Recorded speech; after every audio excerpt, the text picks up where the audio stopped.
मानव चेतना का उद्गम एक ऐसा रहस्य है जो विज्ञान, दर्शन और आत्मबोध की सीमाओं को चुनौती देता है।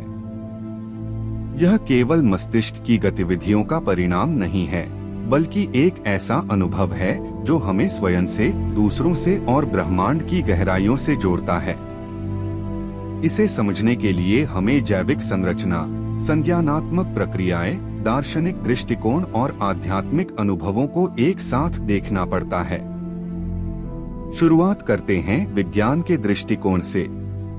आधुनिक न्यूरोसाइंस के अनुसार चेतना मस्तिष्क की अत्यधिक जटिल संरचना और उसकी गतिविधियों से उत्पन्न होती है।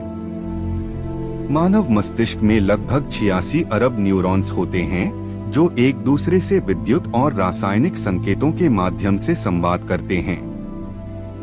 यह नेटवर्क जब एक विशेष स्तर की जटिलता और एकीकरण प्राप्त करता है, तब चेतना जैसी अनुभूति उत्पन्न होती है।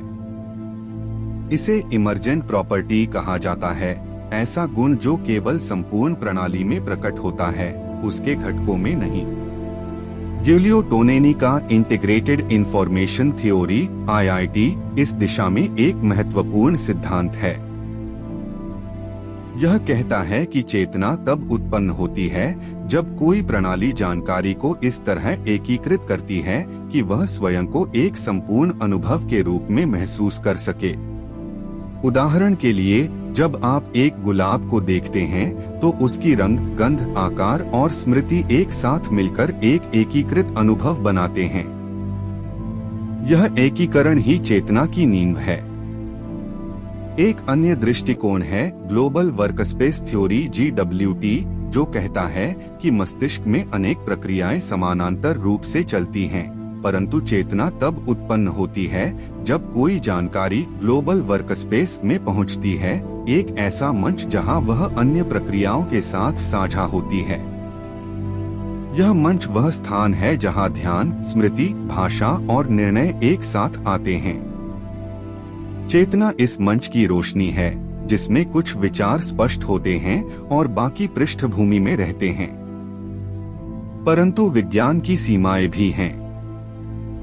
हम यह तो समझ सकते हैं कि कौन से न्यूरॉन्स सक्रिय होते हैं जब कोई व्यक्ति प्रेम महसूस करता है या पीड़ा में होता है, परंतु यह नहीं समझ सकते कि वह अनुभव कैसा लगता है।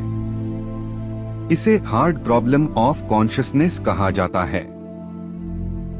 वह कठिन प्रश्न की अनुभव की गुणवत्ता, क्वालिया, कैसे उत्पन्न होती है। क्यों लाल रंग लाल लगता है? क्यों दर्द केवल एक संकेत नहीं बल्कि एक पीड़ा है? यह प्रश्न अभी भी अनुत्तरित है। अब यदि हम भारतीय दर्शन की ओर देखें तो चेतना को केवल मस्तिष्क की उपज नहीं माना गया है। उपनिषदों में चेतना को चैतन्य कहा गया है, एक सार्वभौमिक सत्ता जो प्रत्येक जीव में व्याप्त है। शरीर और मन तो इसके उपकरण हैं, परंतु चेतना स्वयं में स्वतंत्र और शाश्वत है। अद्वैत वेदांत कहता है कि अहम ब्रह्मास्मि, मैं ही ब्रह्मा हूँ। इसका अर्थ यह है कि चेतना ब्रह्मांड की मूल प्रकृति है, न कि उसका उत्पाद। योग और ध्यान की परंपराएं चेतना को जागृत करने की विधियां प्रदान करती हैं।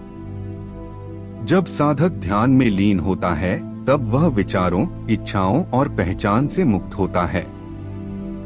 यह मुक्ति ही चेतना की उच्चतम अवस्था है, जहां अनुभवकर्ता और अनुभव एक हो जाते हैं। इसे तुरीय अवस्था कहा गया है, एक ऐसी अवस्था जो जागृत, स्वप्न और सुषुप्ति से परे है। यदि हम चेतना को एक रूपक में समझें, तो यह एक दीपक की तरह है। सामान्य अवस्था में यह दीपक धूल और हवा से ढका होता है, विचारों, स्मृतियों और इच्छाओं की परतों से। परंतु आत्मचिंतन, ध्यान और मौन के माध्यम से यह परतें हटती हैं और दीपक की लौ स्पष्ट दिखाई देती है। यह लौ ही हमारा वास्तविक स्व है, जो न जन्म लेता है, न मरता है, केवल अनुभव करता है। क्वांटम भौतिकी में भी कुछ विचारक चेतना को ब्रह्मांड की मूलभूत संरचना से जोड़ने की कोशिश कर रहे हैं। जैसे प्रकाश की दोहरी प्रकृति होती है, कण और तरंग, वैसे ही चेतना भी भौतिक और अमूर्त दोनों हो सकती है। कुछ सिद्धांत यह संकेत करते हैं कि चेतना शायद स्पेस-टाइम से परे कोई सूचना क्षेत्र हो जो शरीर के माध्यम से प्रकट होता है। इस सब के बीच एक रहस्य बना रहता है, क्या चेतना को कृत्रिम रूप से उत्पन्न किया जा सकता है? क्या कोई मशीन स्वयं को अनुभव कर सकती है? कृत्रिम बुद्धिमत्ता में प्रयास हो रहे हैं, परंतु अभी तक कोई मशीन उस क्वालिया को महसूस नहीं कर सकी है जो मानव चेतना की पहचान है।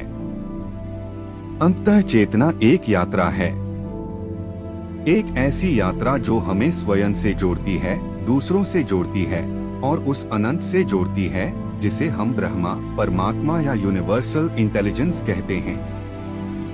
इसका उद्गम शायद वही है जहां विज्ञान मौन हो जाता है और मौन स्वयं बोलने लगता है।